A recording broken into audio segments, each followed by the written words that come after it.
Fahim.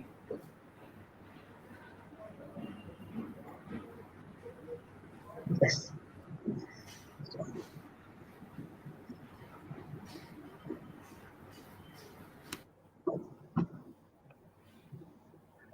Good morning to one and all. Hope you are all doing well. On behalf of the Youth Red Cross Association VIT, I, Fahim, welcomes you to our event, A Big Plus. Before getting started with today's event, I would like to say a few words about our club. The Youth Red Cross Association is one of the most notable clubs of VIT Vellore, with the motto of service before self. From organizing blood donation camps, catering to blood donation requests, and performing skits on social issues, to our campaign against substance abuse, we have upheld our motto every time throughout these years. Empathy is the most powerful tool a human can be equipped with. It is the driving force for humanity to come together, build back towns from rubble, heal from wounds, help each other, and coexist peacefully as a global community. Empathy gave imputes to Nobel Peace Prize laureate Henry Dunant to set the seed for the Red Cross 159 years ago, and it has motivated millions to continue his legacy over generations. Humanity, impartiality, neutrality, independence, voluntary service, unity, and universality.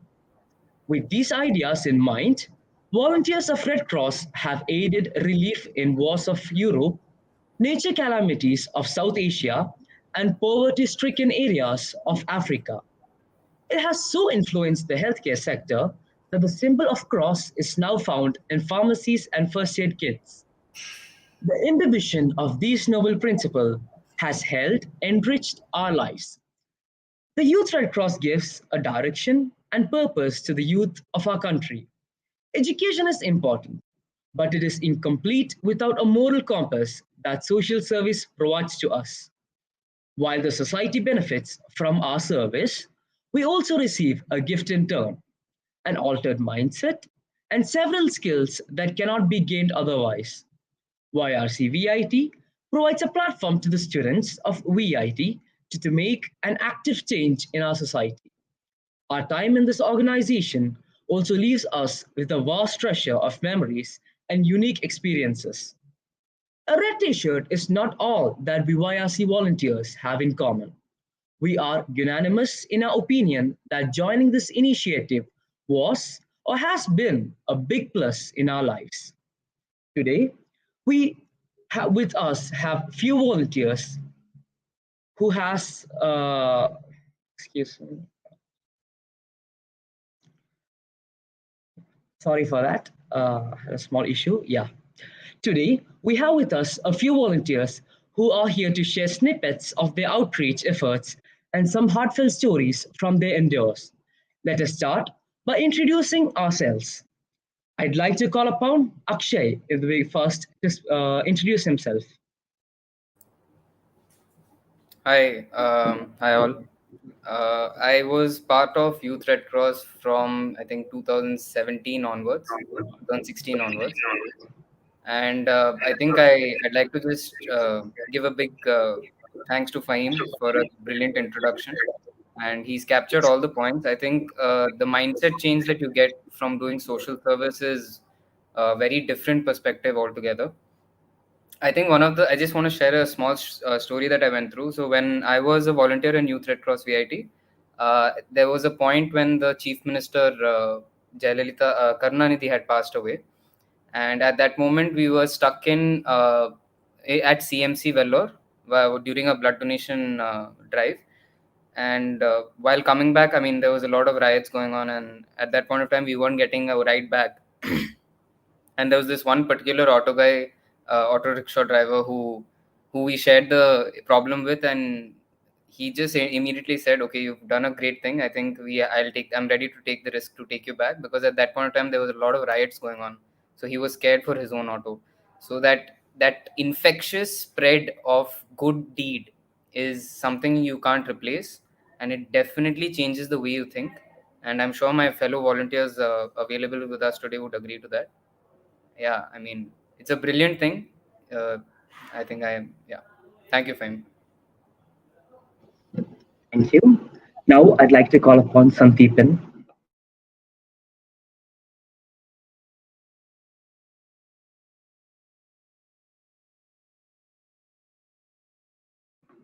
Okay, I think he's facing some technical difficulties. So let's move on to Vidhi. Thank you so much, Fahim, for the brilliant introduction of what YRC is. Hello, everyone. I'm Vidhi. I was a part of Youth Red Cross in 2019 to 20. I mean, okay, it's my journey started in 2018, and later on, like we couldn't do much because we were very new to the club. But from 2019 to 20, I think I dedicated most of my time to Youth Red Cross. It was an amazing experience. It really taught me a lot about social work, a lot about empathy. Like, how Fahim also said, that is one thing you learn through social work. And there are many causes, but here, when we used to see, patients asking us to send them blood donors, and sometimes when we were also helpless, we used to feel bad. Like my entire day used to go bad. But next day, when I used to get a volunteer to help them out, that used to really uplift my spirits. So yes, I'm excited to interact with all of you, and I hope we do our best to get you all into social work soon. Thank you, and over to you, Fahim. Thank you. And let's move on to Fatima. Um, Hello. Uh, Once again, thanks for a brilliant introduction, Fahim.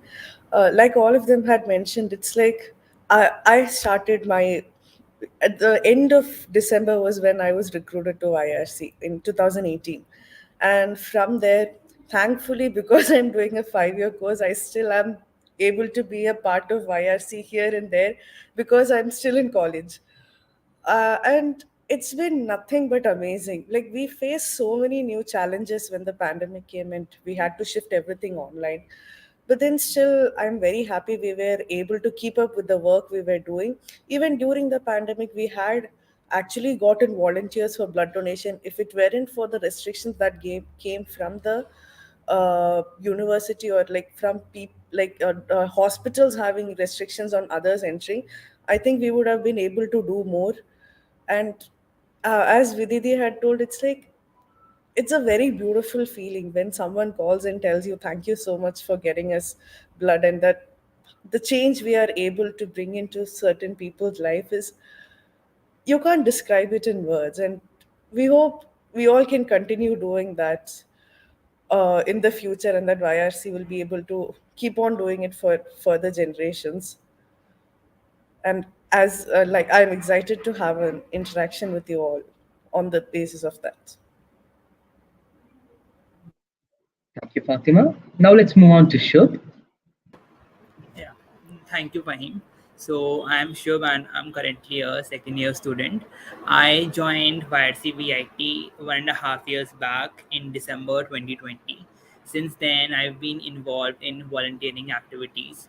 Being in the online mode, also, we have conducted several online events for awareness, as Fatima Di mentioned. Apart from that, coming back to campus after 1.5 year, we have been volunteering for blood donation activities. So yeah, like hope to see and more activity here. Thank you. Thank you, Shub. Now let's move on to Sneha. When you were describing about YRC, it gave me immense pleasure and joy to already be a part of it. So, Hello, guys. I'm Sneha, and I have already been a part of YRC since 1.5 years. And I would definitely say that I was into social work and stuffs even before I was a part of YRC. But as I entered YRC, as I became a part of it, I started discovering how better it is, the motive of social work and the things we do, the happiness we get from spreading happiness is actually a real motive of life, and it is also a very big stress buster, and it is the immense pleasure and joy you should have in your life. So that is from my part. Thank you. Over to you, Fahim. Thank you, Sneha. Now let's move on to Arushi.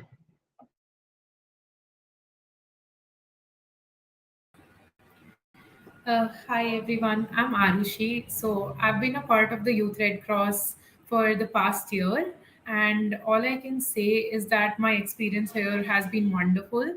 I have always been very passionate about social service, and YRC has actually given me the opportunity to actively continue social work even in this hectic college schedule, and I'm so very grateful for that. Uh, and as everyone else said, we have unfortunately started our YRC journey in the pandemic. So, coming back to college and starting the blood donation operations, it was a feeling that was incomparable, and it filled us with immense pride and immense pleasure. So, I mean, we are only looking forward to continue our YRC activities and work for the betterment of society as we go ahead. Thank you. That's all from my side. Thank you, Arushi. Now let's go to Sandeepan. Yeah, thank you. A very good morning, everyone. So myself, Sandeepan Mukherjee. I'm a pass out from the 2019 batch, and I joined YRC in the year 2006, 2015, and I have been VITN since 2015. And I my stream was computer science and engineering with specialization in bioinformatics. And yes, that is pretty much of my introduction. And uh, as far as YRC is concerned, it's not just a word, or it's not just a feeling. It's more than life. It brings an enormous amount of experience. It prepares you for the life ahead. It gives you the exposure to meet people, actually feel their emotions while they are in their distressful situations, as well as at the peak of their happiness, which probably will be a part of the session that we will be having. And yes, looking forward towards an interactive session ahead. Thank you. Thank you. Okay. So I would like to start with a very basic question. What motivated you all towards social service? Now we will start with Akshay. Yeah, so I think there are very few people who started social service just from YRC. Although if that's the case, then that's a great beginning point. Also, I've always been into social service because I quickly realized that I mean, the population right now that we are talking to, I'm sure, is part of a bubble of 0.0002% who have privilege to live life carefully and abundantly. So if you're in the bubble and you're not seeing outside that bubble to understand the emotions that other people are going through, I think that's a huge issue. And because I was exposed to I mean, I'm greatly thankful for living in Chennai, where people are very straightforward and forthcoming to help. So I think my first emotion started. I mean, everything starts from home, right?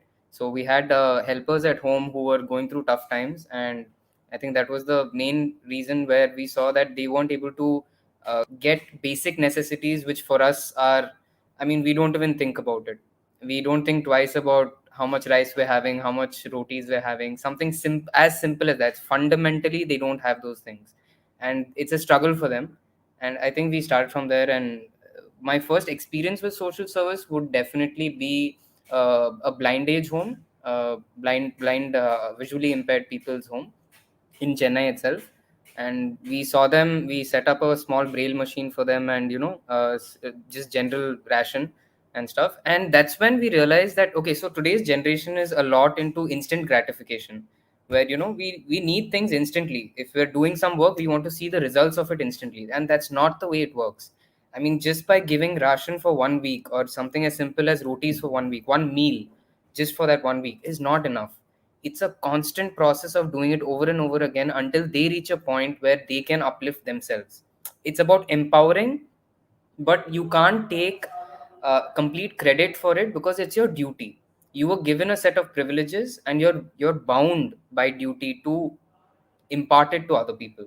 So I think that was my main motivation. I'd love to hear all of yours. Thank you, Akshay. Now let's move on to Sandeepan. Sure, Fahim. So, yes, to add on to what Akshay was mentioning, I'd like to start with mentioning what a society basically is. It's kind of a symbiotic relationship wherein, you are a part of a society. So it's a group of people with, the same goal, the same dreams in your eyes. And even if you do not consider the dream, the sole purpose of existence lies in the society you belong to, right?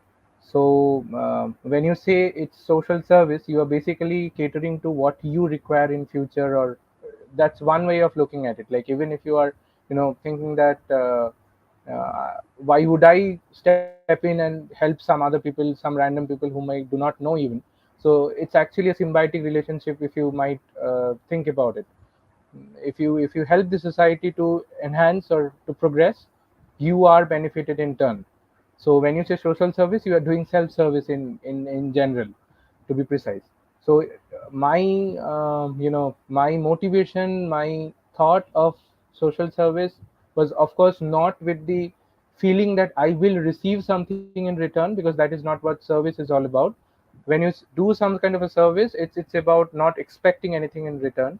So I kind of was straying around in one of my places where I went to meet a friend of mine, and there was this small boy whom I came across, and that boy came with us to play, and then we got to know each other more and more, and then we understood that that guy was not even was not even able to afford his education. So this happened quite early in my life. So that is where the motivation came from. Although at that age we were not able to do much other than providing him the moral support and helping him in our little way, whatever way we could. But then that was the glimmer that when I got this opportunity to be a part of this influential and very very social family and wonderful family called Youth Red Cross in VIT. I tried to utilize this opportunity to deliver and contribute back to the society in whatever way possible. So that is where it all began.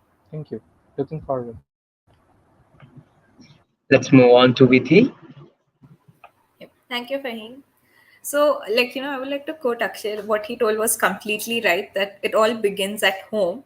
So, even for me, my grandmom in Hyderabad, she was a part of Lions Club, which is a social service club. And in Jaipur, also, my other grandmom, she was a lot into social service. So, I remember this one trip to Jaipur where she had taken me, and then on one of my birthdays, we had gone and distributed biscuit packets to the patients in SMS Hospital, which is a very famous hospital in Jaipur, to all the cancer patients. They were so happy seeing us over there, and they really wanted to talk. They wanted to spend more time with us, and that made me feel so good. I'm like, even though I'm just giving them a small 10 rupees biscuit packet, but that smile on their face was amazing. It made me feel out of the world. And I would love to listen to their thoughts more. I was there with them for a lot of time. But yes, and I experienced the same thing in CMC. So it was, I think, one of my first times I'd gone to CMC with a volunteer, and I like exploring. So I thought, let's go and check out the hospital. Let's see the different wards, and we went over there. And the patients actually wanted us to stay with them, listen to them, Even they didn't want to talk about the illness, they just wanted to talk about something else because they're already going through so much pain. So seeing all that, seeing them smile so much when they're just getting to talk to someone, I'm like, why not do something more? Why not, help them in some other ways?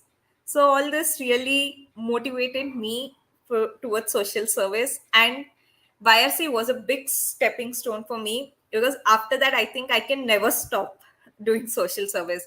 After that, even in my company, I got into CSR. I'm taking sessions for people. I joined an other organization in Hyderabad. So yes, I think it was a big changing thing for me in my life. Thank you, and over to you, Fahim. Thank you, Vidhi. Let's move on to Fatima. Like they had all told, it all started from home. Like you see your parents, your relatives, everyone doing charity work and all, and you just grow up seeing it, and then you just, like, it just becomes a part of your life. You naturally will be like, okay, if I can do someone some favor of some service, then I'll be doing it. That sort of, it just grew up like that. And then even from school here and all, they used to take it as students, differently abled student school and all, and they didn't even want anything from us, just our presence made them so happy. It just, seeing their face for that day can like brighten up your entire month. They were that happy to see others, that to see people coming and interacting with them. And it's not like we did anything exceptional for them or anything. It was just, we just interacted with them, gave them some goodies, and danced and sang with them. And then that memory that was created for them and for us will last forever. And that is what was one of the first instances of social service that had hit me. And then I was like walking around the VIT Expo, and when I saw Youth Red Cross, I was like, this is somewhere I can continue. This is somewhere I know I'll get back that feeling of happiness. And then that's how I joined YRC, and I don't regret a single moment of it. With all the places we have visited, CMC or Bethel orphanages or shelter homes, it all gave back that feeling of immense joy in seeing others being so happy just because of our interactions or small actions from our side, how much it affects their life. And that's how I got into social service. That was great. Thanks a lot, Fatima. Let's move on to Shubh. Thank you, Fahim. So, as Vithi just mentioned, that the smile on the face of a person can't just be defined in words. Like that feeling can't be defined in words. So, what motivates me to do social service is to provide a voice for those not being heard. My biggest grievance is that when I see people being mistreated and stuck with no way out, so often people are getting mistreated and taken advantage of due to lack of resources, knowledge, and experience. Life is challenging enough, and some people need extra support, like this is what I think, from others without judgment. By God's grace, if I have sufficient amount of resources at a moment, then why not to share with others who don't have anything? I've personally experienced in my life that by just achieving and rising and winning high in life doesn't give full satisfaction, or to be more precise, completeness in my life. The person who is in need and you help him out, the smile, the satisfaction that comes on the face of that person makes you feel like entirely complete. It makes you feel that you have served some purpose in your life. So yeah, that's what motivates me to do social service. That was very nice to hear, Shubh. Now let's move on to Sneha. Well, first of all, the question that what motivates us to do social service is, I would say that being a social being, we are an integral part of the society. And if we want something from it, it is our, as said by our seniors, it is our duty to give back to the society. And I would have never understood the meaning of social service if not my school. Like in my school, it happened like we had to, during the Christmas terms where everyone celebrated and enjoyed. our school taught us that there are some unprivileged children or unprivileged families who also deserve the same kind of joy. We have not seen Santa Claus, but we can be one. We can definitely be one. So for that, we were very small, like 5 or 6 years children. They motivated us to go to families and homes and collect anything that they would like to give out of love. So we collected all of these things, may it be money or some toys or some clothes or anything. And one amongst them was a toy, which, like, it was a really good toy, but I did not like the color, and I never understood the importance of having the toy, so I donated the toy. After collecting it all, and then they took us to the slum areas or the underprivileged areas of the society. We donated all of these things, and it was like, I was a very little child, but in their eyes I was not a child. It was like I was something of a supernatural power that they would have not seen. It was that kind of shine and happiness in their face. And when you can be a reason of somebody else's happiness, why won't you continue to be that reason? So when I got to know about the Red Cross Society in VIT, I knew all of a moment that this is the family I need over here right now. Like, in pandemic comes a lot of depression and loneliness. But being YRC volunteers, I was not just able to be a part of sharing awareness, but I also gained a lot of awareness and streamlined my motive of, doing the social service and doing good to people. That made me feel good in turn. So this is all that motivated me to do these things. Thank you for that beautiful insight, Neha. Now let's move on to Arishi.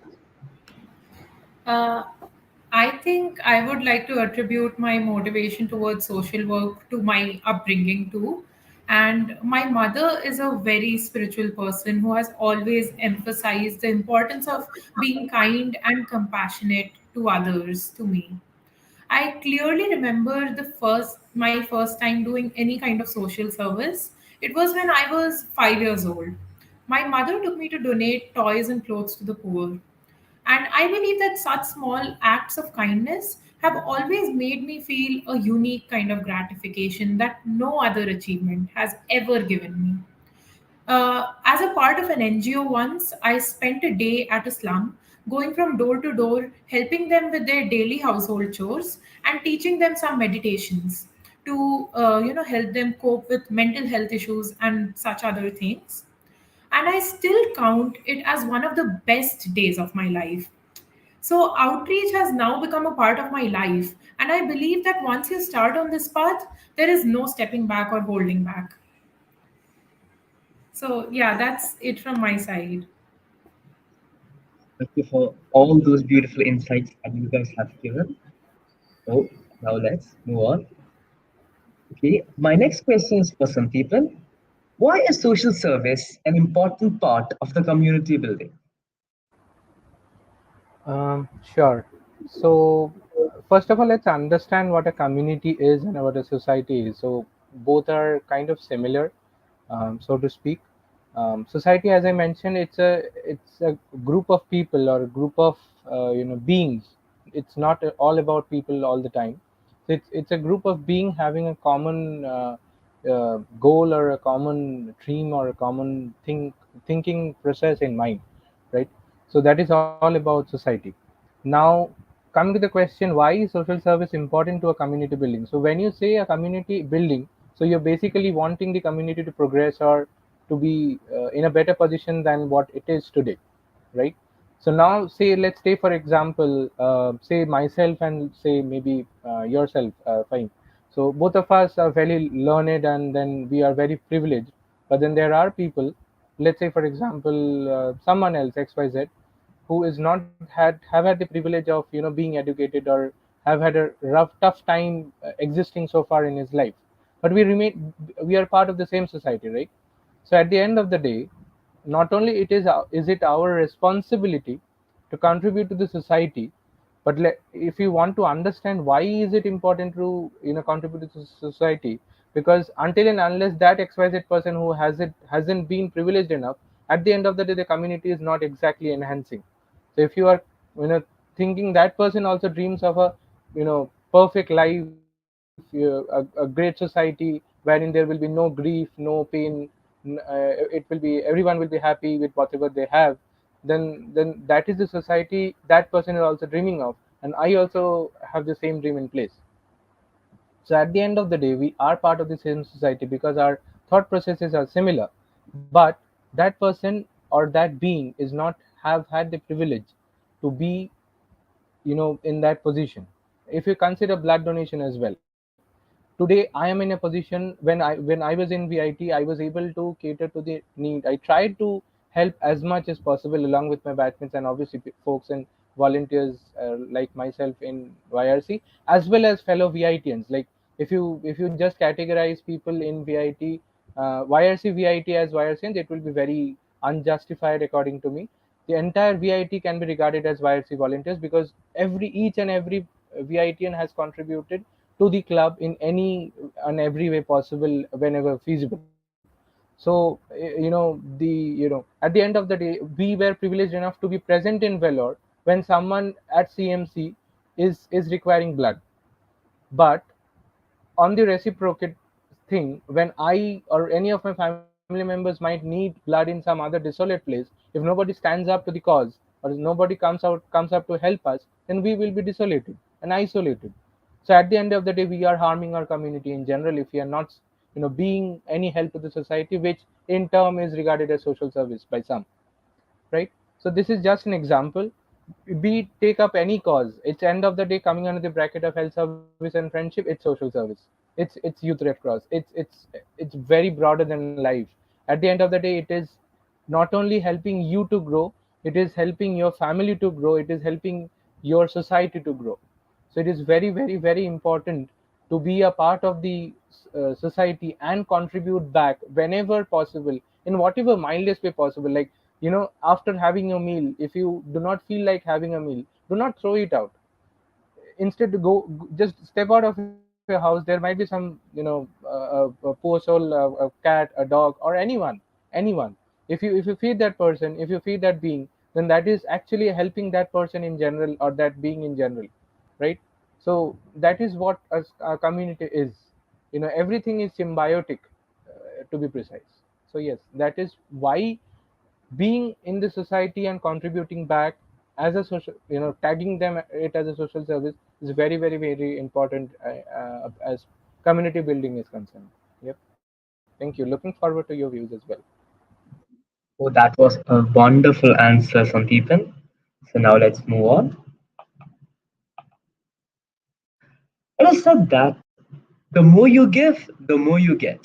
Akshay, I would like to ask you, how has social work transformed your life, and what qualities have you picked up along the way? Okay, so social work has transformed my life in what ways? I think it's completely changed the way I look at people now.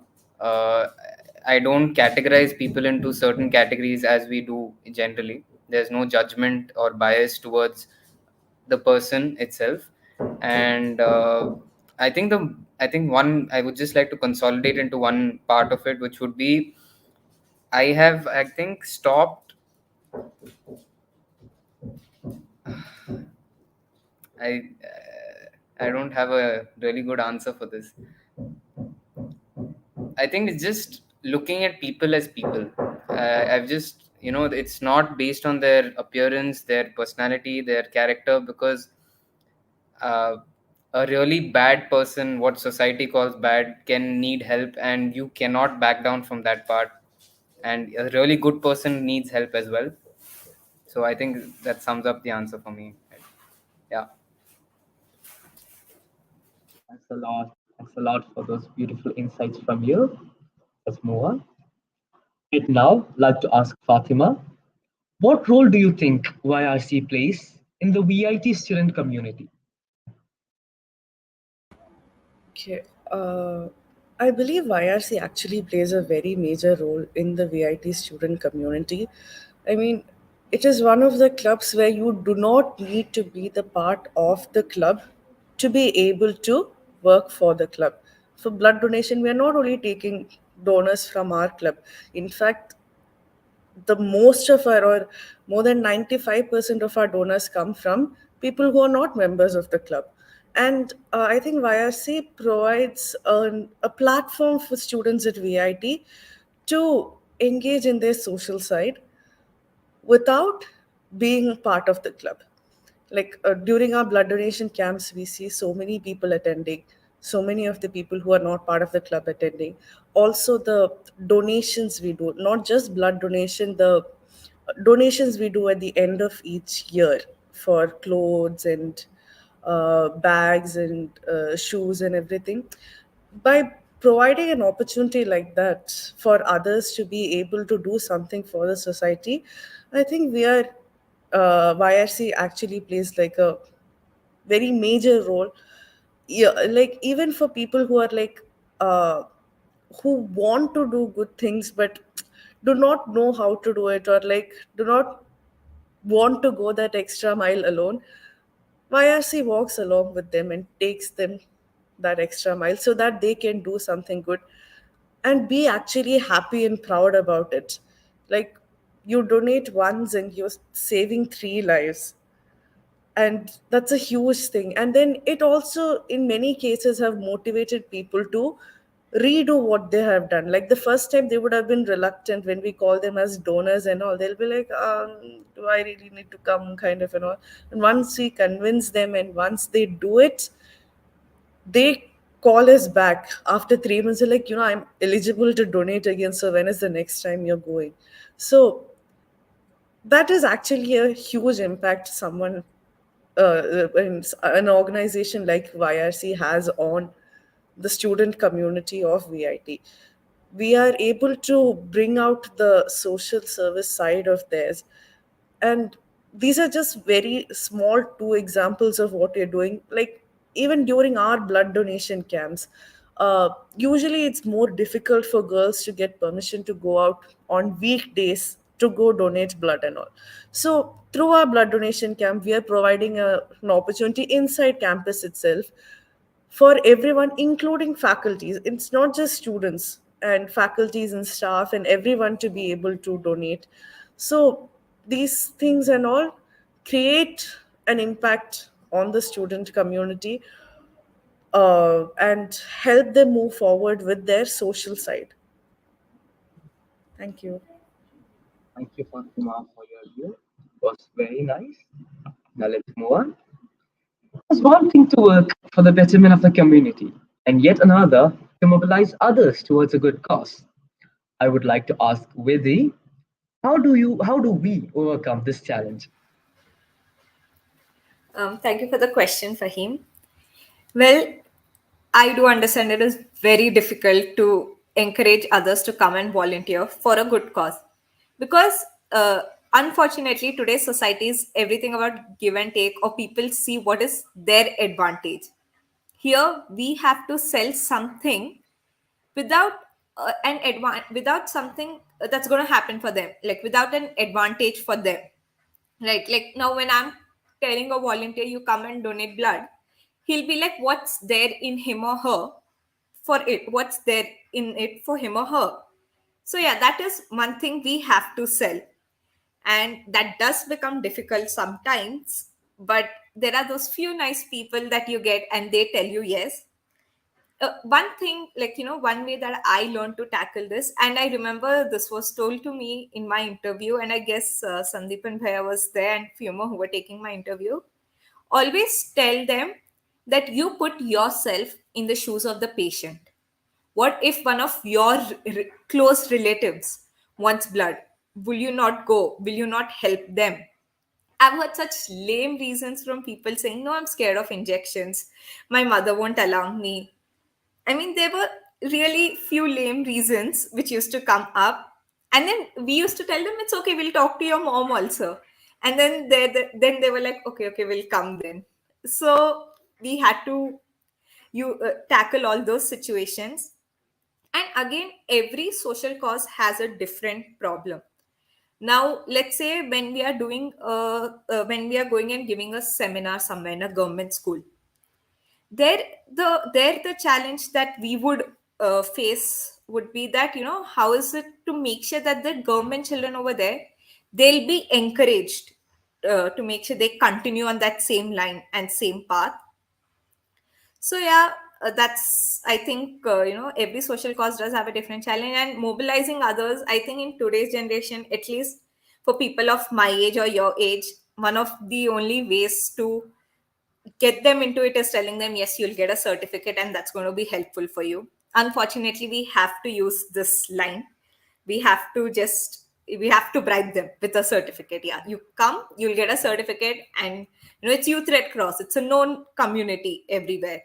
So that's what motivates them to do it. But I hope that people become more selfless, and like us, they all start doing more of social work and get into it. So yep, that's it from my side.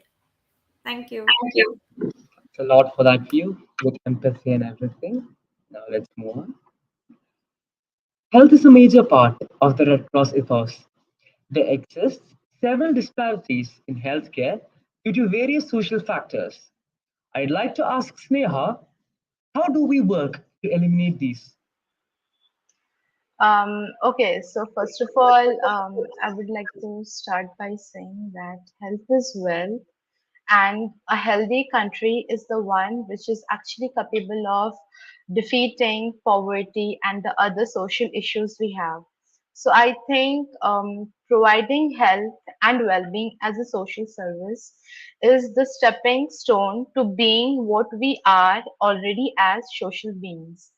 I would like to start on this topic as like quite a years back. I went to my grandpa's, and some of my family elders are doctors. So it is already like very cliche statement. It is generally said that if you become doctor, or if my child becomes doctor, you will be able to earn a lot of money and reputation by utilizing your knowledge. But for my family, like just like almost a lot of families in India, I got it from them that is it enough to just contribute by sharing your knowledge and in return getting the money and reputation. If you have something good, why not share it to all? So it was a rural place where people are not aware about a lot of things. Like if they fall sick, or if they need some good nutrition, or if they lack on some privilege, they just overlook it, they try to ignore it to be happy. Well, that is definitely a very good strategy, but if we can, why not provide them the opportunity to get the proper treatment, the checkup and the awareness they deserve? So for this reason, they, like my family and elders, conducted this healthcare and welfare camp. It focused on a broader aspect. I would like to go a little bit deeper into it. So in the camp, I got the privilege, the opportunity to be a volunteer and to learn a lot. In these rural areas, there are a lot of prevailing diseases like diarrhea or indigestion or malnutrition, and even for some serious disorders like diabetes or kidney or liver or neuro related disorders, which already prevails in the people over there, but they are not aware of these things, and they also hesitate to go for checkups because they it is a remote place, and then they need to travel a lot, and somewhat because of these reasons, these parts of the society also remain neglected. So we were there to provide the opportunity for the checkup, the basic treatment that we could provide, and the awareness that they need a better life to they need a better health to live what they want. And we also provided some like diet charts to the people, or like about what they can consume to defeat the disease, because medicines are not all. You need to have a healthy lifestyle to defeat what you are struggling, and no one would want to struggle. So it was just an ignition from our part to help them defeat what they are struggling. So that was a very great and major experience for me. And apart from that, out of my own interest, I also collected some clothes and toys and stuffs that I already have to, distribute to the people over there, to the children over there. So I would say that I got the opportunity to do something for the elders as well as the children, and the happiness in their face, the love, the blessings, most importantly, that we got from them has no price. And I'm definitely motivated. And Youth Red Cross always taught us that how good it is to do these things, and how major role we play in society to do these things to benefit us from benefiting others. So at last, I just want to say that. Giving happiness is getting happiness. So that's all. Thank you. Over to Fahim. Thank you, Sneha. That was again very beautiful. Now, again, let's move on. So, sure, as you know, we all saw the willingness to volunteer decline in the pandemic. How did you keep the spirit of service alive in such a scenario? Thank you, Fahim. So pandemic was the most stressful period for the whole world, where everyone was just locked up in their houses and everything just came up to a standstill. At the same time, many failed to realize that there are so many people out there for our safety, putting their lives in danger. They were the healthcare workers and the policemen out there. Apart from there, Apart from them, there were many workers and laborers who were traveling thousands of kilometers in order to reach back home from one part of the country to the other. So here, during this time, we have one non-profitable organization in my city, Lucknow, which I am affiliated with. We used to distribute food packets prepared in the sanitized kitchens to the policemen on duty and workers and people in need twice a day. The food that the government used to provide during that period was not up to the mark of the health standards. So the food distribution really helped them and kept their spirits high. Also, during the second wave of COVID 19, the major issue that popped up at that time was the non availability of oxygen cylinders in the country. We all know that how much shortage there was, and people were just like asking, like, how can I get a cylinder? So, like some of the people started storing cylinders in their houses and selling them at high prices. When I saw this news on television, I was really hurt by the things. I was like, how can one be so greedy to earn money when in such a period where people are dying each and every second? So I really wanted to help people out on this part. Prayers do come true when my father got to know one source around 30 kilometers away from Lucknow who had an oxygen manufacturing factory. He got in touch with us, and he started supplying us with 30 cylinders each day. People in need used to get in touch with us, and we would give them the cylinders free of cost. I believe we helped in saving many lives and bringing smiles to the face of the others. Also, one thing more, we are well aware about the plasma therapy during that period. And I played my small part by donating plasma to one of the patients. So, yes, that was how I tried volunteering and giving back to society during the COVID 19 period. Thank you. Thank you, sure. That was again nice. Now, for our indication, let's move on. The underprivileged in our society are still deprived of basic amenities in our country, and bridging the social divide poses a major problem. What is your take on this matter, Arushi? Thank you for your question, Fahim. So, yeah, I agree with the question. In our country, there is a huge divide in between different sectors of the society, and somehow the rich seem to be getting richer and the poor seem to be getting poorer. But I believe that there is no greater leveling field than education. We have seen several toppers in national examinations who are from non affluent families. Literacy has the power to completely change a person's life and end this vicious cycle that the poor of our country find themselves in. However, a major challenge here is the lack of educational facilities and resources for such students. I spent most of my final year in school as a voluntary teacher at an orphanage. Here, I had the unique opportunity to interact with extremely bright students and help them learn some concepts in the subject of science. However, interacting with them also made me very acutely aware of my own privilege.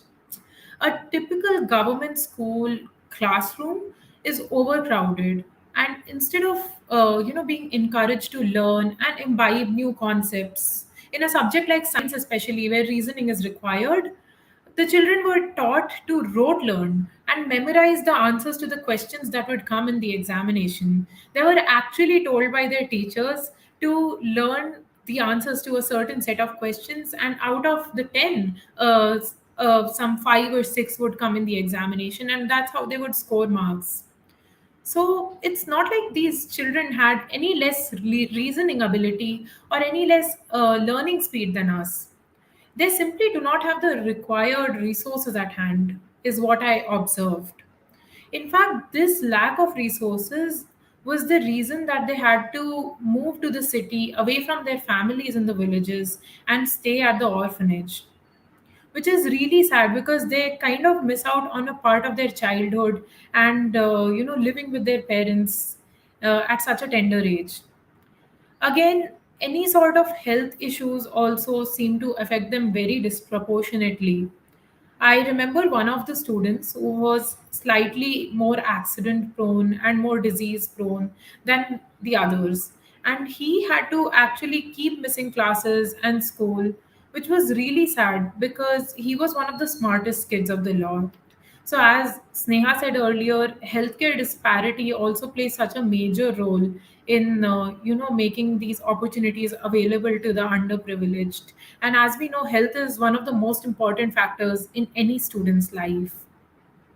So yeah, so the lack of resources is what is actually creating a disparity in between the underprivileged student and some well-to-do families like us. But the children that I interacted with were so filled with enthusiasm and curiosity that surpasses a complacent well-to-do students actually. Their worldview is completely different from ours, and honestly, the change of perspective that I got from them was so refreshing. 12th grade is a stressful time for all of us, and most of us cannot find time during that period to for things that we like to do. But finding taking out time out of my schedule for going to the orphanage actually helped me. So their energy was so infectious that it boosted my morale and helped me maintain a positive mindset throughout. And like as everyone else said, the gratification that we get from social service is just incomparable, and it only helps our mental health and serves as a stress buster in our lives. I also believe in the importance of sharing, and I think voluntary teaching is the best way possible to pass on knowledge and share the resources that are available to us to those who lack them and those who are in a deficit of them.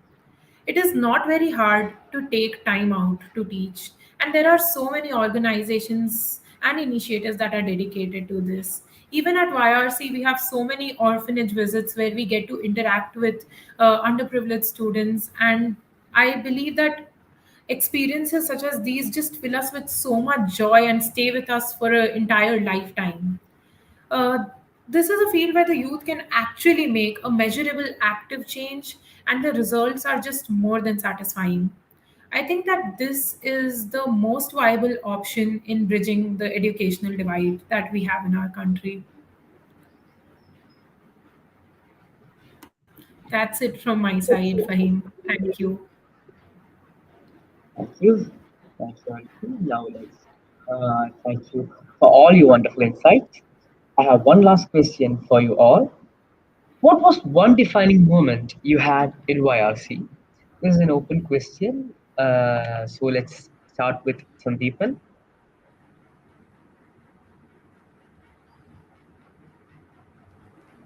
Uh, sure. So, if you say a defining moment, there have been moments. It's very tough to categorize them or bring it down to one single moment. But you know, so as we are closely knit with CMC as far as blood donation is concerned, and there are even other activities for which we were and we are, I guess, still closely related to CMC Vellore. So there have been some cases, around 400 of them. Some people I have tried to help out during my tenure at VIT. So one fine night, during my final year, I was going through a very bad patch as far as the recruitments are concerned, and I was sitting back and I was quite low in my confidence and all. Suddenly, I got a call from from an unknown number, and it did not have a +91 at the very beginning, so it was not from India.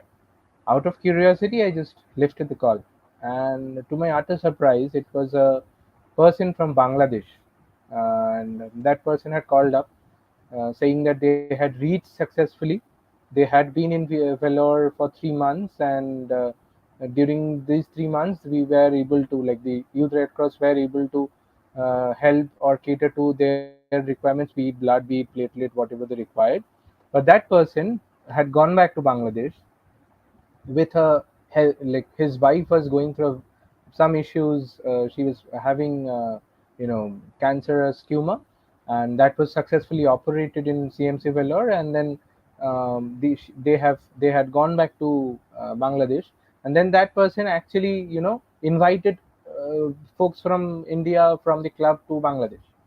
So that is one defining moment. I mean, among the numerous that we have while we are part of the club. So it was, you know, kind of pulled me out of that bubble that I was in, that I am of no good, to understanding that I can be of some good some other people as well. So that is one defining moment, if you want me to define that. That call that came in late at night, and then that gratification, that sense of gratitude, that sense of happiness. Not even gratitude. Gratitude is something very unjustified when we speak about social service. But the happiness that they had, that we are in our country, and we I have a healthy family right now, and then we are thankful to you guys for your service and whatnot. So that is something that defined us, as humans and as a society.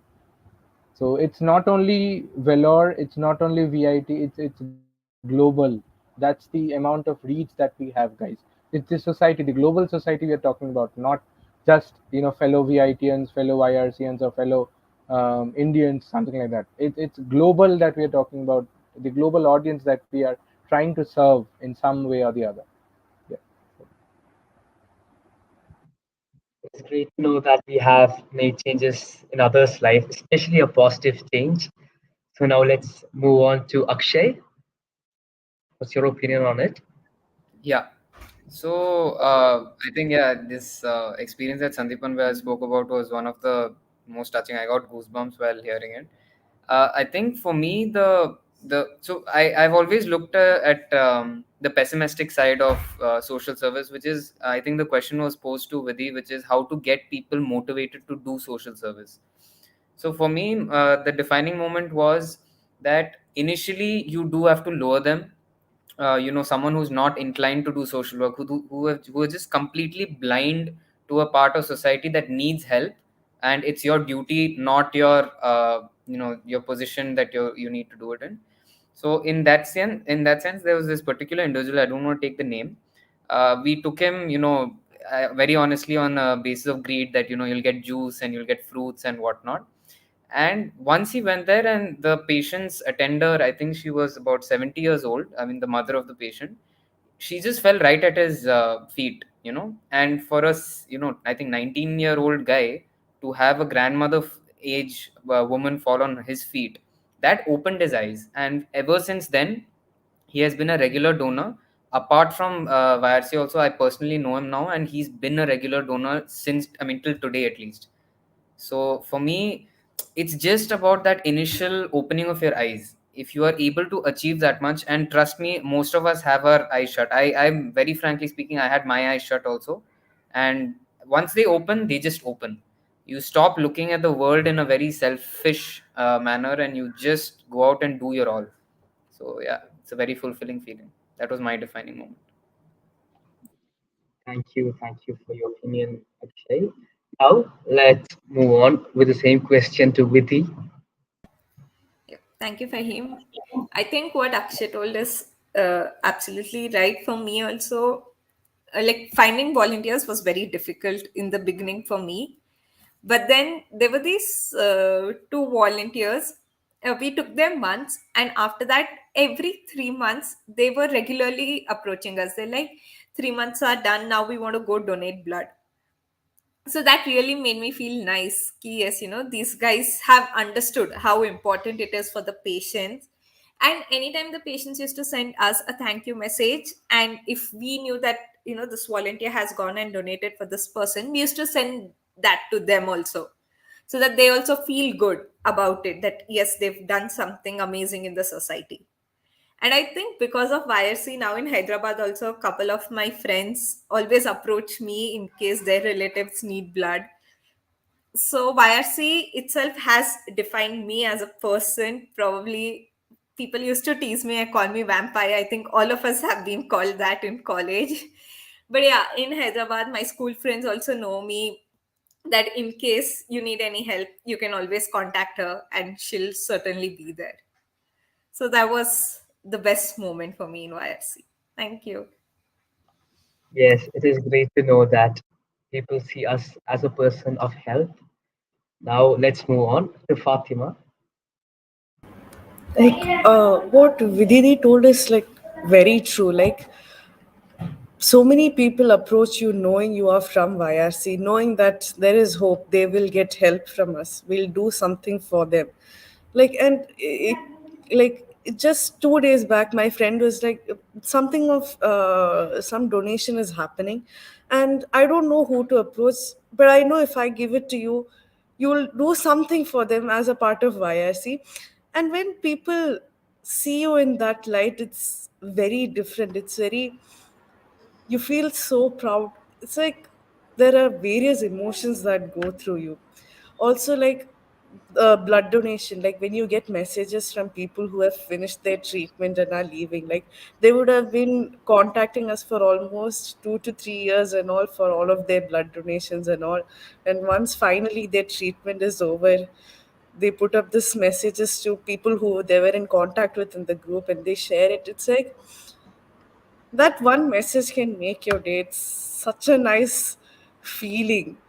And that is something you get from being part of YRC. It is exclusively a beautiful feeling, which you can actually think of later on, reminds, and still feel happy about. The same as with, we had introduced one event called Being a Genie, where we went to these shelter homes and asked kids what they wanted and got them that.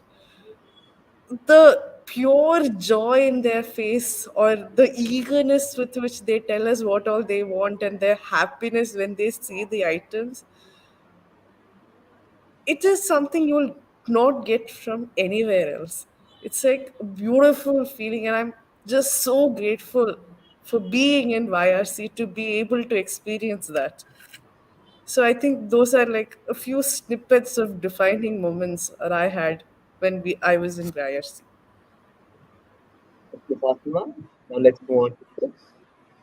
Thank you, Fahim. So, YRC has taught me many things.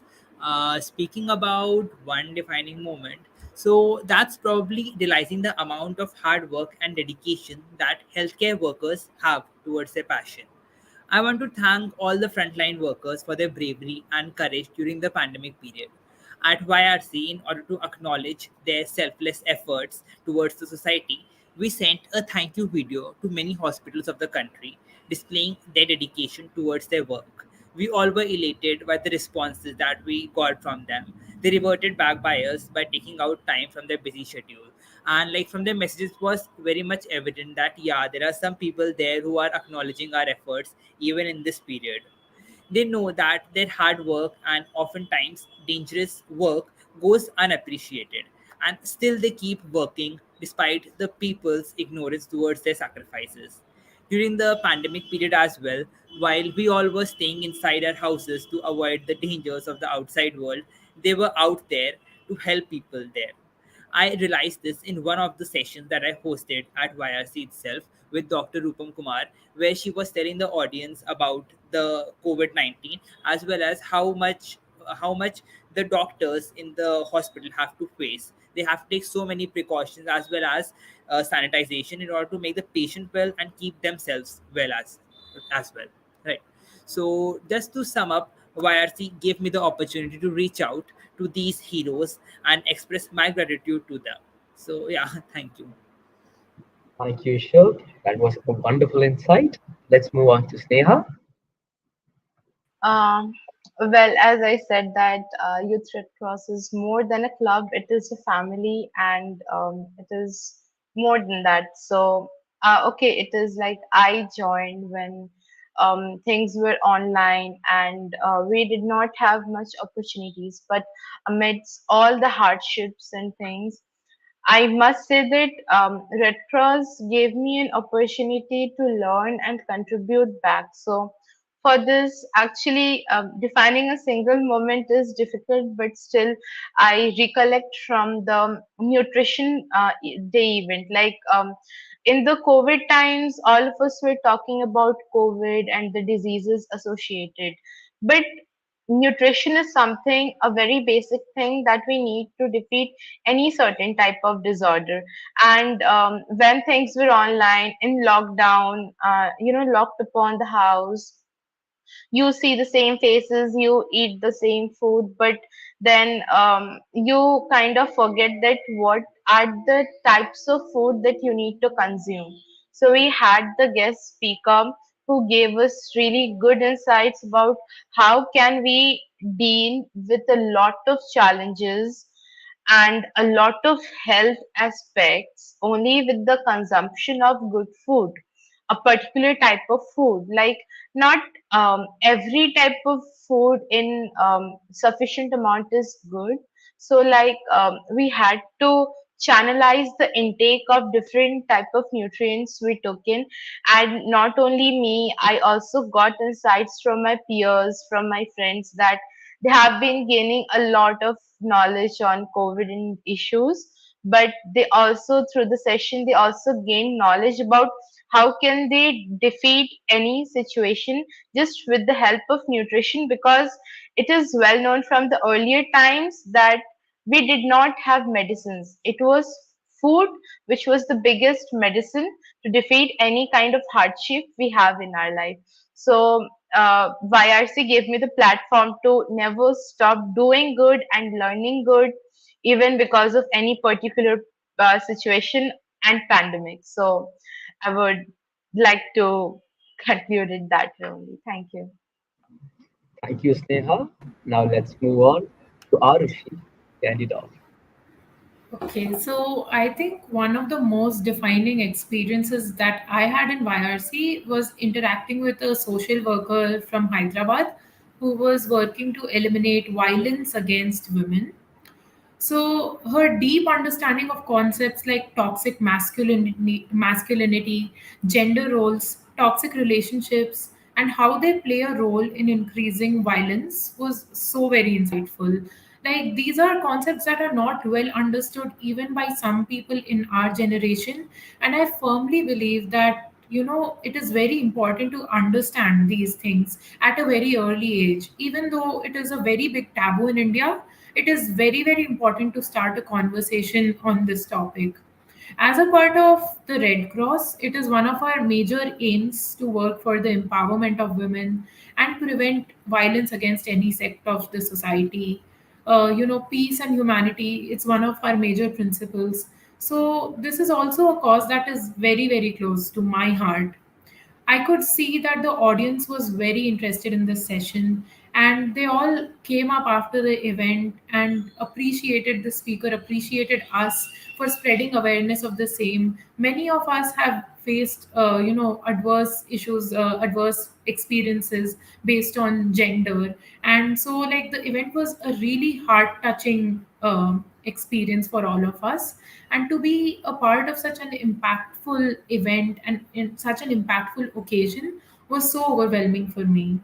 Before YRC, I could never even imagine that I had it in me to help facilitate such events and to even appear on YouTube Lives. I am so grateful for all the opportunities that this club has given me to collaborate with and to host such influential personalities. Yeah, so that's all I would like to say on this note. Thank you Fahim, all. over to you. Thank you, Arushi. It is wonderful to know these heartwarming stories from you guys. To sum it up, in the words of Dorothy Height, without community service, we would not have a strong quality of life. It's important to the person who serves as well as the recipient. It's the way in which we ourselves grow and develop. We appreciate the efforts of our volunteers and all those who are recognize the value of service and always do their bit in making the world a happier and better place to live in. With this, we come to the end of today's session. I hope you all have enjoyed the event as much as I have. But before we bid adieu, it gives me great pride and pleasure to propose the vote of thanks. I would like to thank all the speakers present here for taking time out of their busy schedules and sharing their beautiful stories. This session was truly inspiring, and I am sure that we are all feeling very motivated. I would like to thank our faculty coordinators for constant guidance and support. Lastly, I would like to express my gratitude to our wonderful audience for joining us in today's session. Stay safe and have a good day.